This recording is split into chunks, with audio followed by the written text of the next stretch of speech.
থাকলে আজ যে আমার কি অবস্থা হতো। শোনো, যখনই চাপ খাবে অমনি টুকুস করে একবার মনে মনে আমাকে ডেকে নেবে। তবে ফাইনাল পরীক্ষায় আমি কিন্তু আর তোমার হেল্প নেব না, একাই সামলাবো সবটা। একা সামলাবে? পারবে? না পারলেও চেষ্টা করতে হবে তো। তুমি আজ সাথে ছিলে তাই আমি মার খাইনি, আর ম্যাচটাও জিতে গেছি, কিন্তু সেটা তো আমার ক্রেডিট নয়, বলো? ওরে বাবা রে বাবা রে বাবা, তুমি তো দেখছি একদিনেই 100 বছর বয়স গড়িয়ে ফেলেছো।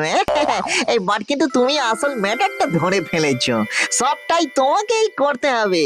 আর খেলার মাঠে 6টা কিন্তু আজ আমি না, তুমিই মেরেছিলে। হ্যাঁ, খেলার মাঠের 6টা আমি মেরেছিলাম মানে? তুমি কোনো ম্যাজিক করনি? না, আমি কোনো ম্যাজিক করিনি।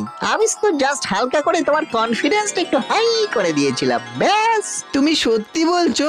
ইয়েস ব্রাদার, তুমি মেরেছিলে। তোমার চাই শুধু সিসি।